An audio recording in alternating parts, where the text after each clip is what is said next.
Three things that make me a great sales rep, and this is coming from someone who's currently in an RV traveling South America. This is an unpopular opinion, but like your understanding of sales and human behavior can be like a 7.5 out of 10, and you can crush $30,000 months.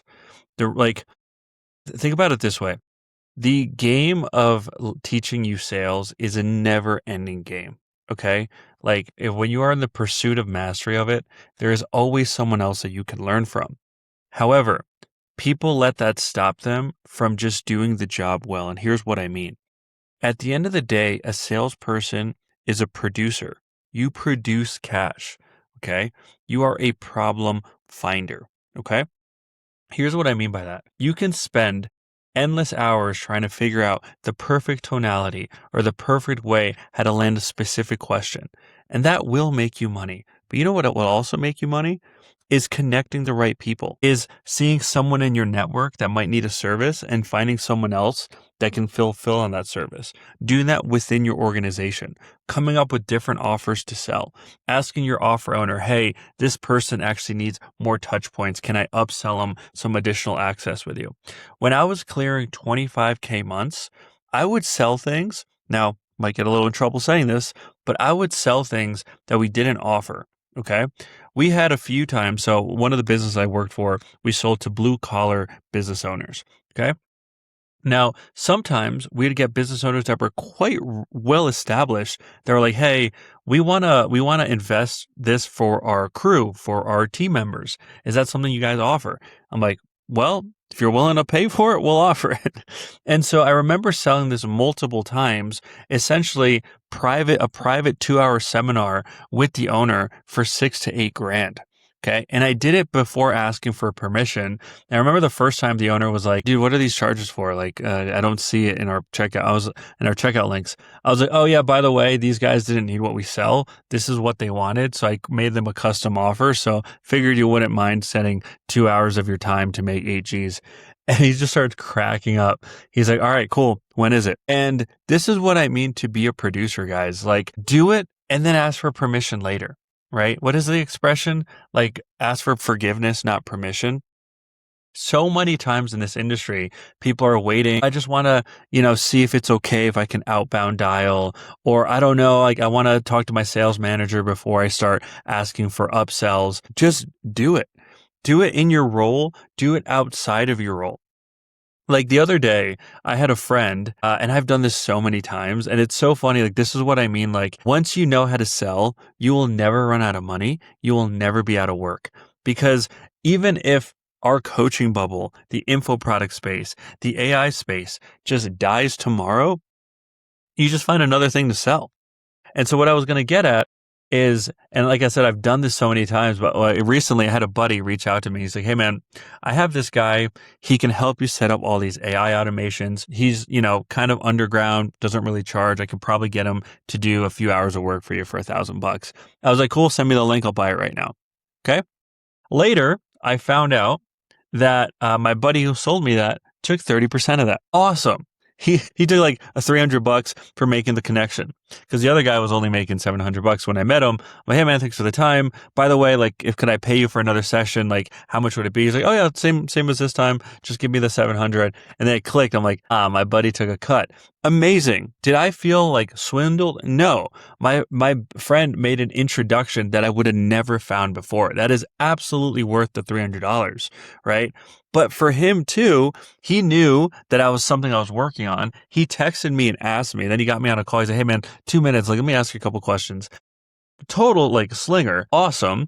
I bought, and he took $300 home for literally 8 minutes. Okay. And so this is what I mean to be a producer. Like, yes, you need to know how to sell. Yes, you need to have a framework. Yes, you need to know how to run a discovery. Yes, you need to know how to objection handle. All those things are very important. You do need to pre-handle objections. Those are all things in your first 6 months to a year that you cannot get around. It is just part of the job, part of the game. But if you don't think like a producer, you will always be someone waiting to be fed. And reps like that get replaced. Okay. Reps like that get replaced by AI or they get fired and their leads go to the top producing rep. And that is just the nature of the game. The masterminds I'm in, guys, like I'm in masterminds with 7 and 8 figure entrepreneurs now, and that is how they run their sales team. Recently, one of the guys that I'm good friends with, he just he just doubled revenue by firing 30% of his sales team and giving those leads to his top 3 closers. Doubled revenue, right? So if you're one of those towards the bottom of the leaderboard, waiting to get fed, not figuring out other ways to bring in revenue, you're going to be one of those people that get cut off. It just is what it is. Okay. And now this doesn't like the more you can do this in your personal life, like don't start like selling shit to your mom or to your dad, right? But like if you're in the high ticket space, you're networking. And if you're not networking, if you're not putting yourself out there, like you're doing yourself a disservice. You should be networking. And you're going to find that certain people have certain needs. And the more you network, the more you can be a connector. I learned that from my buddy Joel. And I wish I learned that in year 1, but I did learn it eventually. And I've made so much cash just by being a connector, right? But guess what? You aren't making a sale. Recently, I had someone come up to me and they're like, "Hey man, can I pay you for an hour of your time? I would love to get some insight on XYZ." I was like, Sure. Here's my paid link. Let's chat." On that call, I could clearly tell he needed like a business coach. I'm not a business coach. I have done it and I love what I do, sales training, team training, sales consulting, and that is my specialty. So when people I see like, dude, I think you really need a business coach, someone that can help you like streamline all these ideas, get the AI in place. I was like, I can connect you to someone that I trust with my life. He's like, dude, could you please? Guess what? I connected him to someone that I still work with, my business coach. They work together. And then my business coach sent me like a $600 kickback, right? So not only did I get paid for the hour of my consult, I got paid for that connection afterward. Okay. And like there's so many examples of this. But when you can be a problem finder, you can be a connector, and you can do this in your personal life, you are a producer. Okay, guys? That way, you're not just hung up on like, oh man, my tonality on that call, I need to practice tonality for the next month. Like it's yes and it's not either or. You get better at closing, but you need more opportunities. And oftentimes you got to find one. Now, find them. Now, the tricky part in our industry is we're commission only, right? So people don't want to like, oh, but that's the job of marketing and all this. Sure. I'm not going to go down that rabbit hole now, but regardless, it is your income. And if it's affecting my income, it is my freaking problem to solve. Be a producer, not someone that just waits around, and you will see you will make way more money.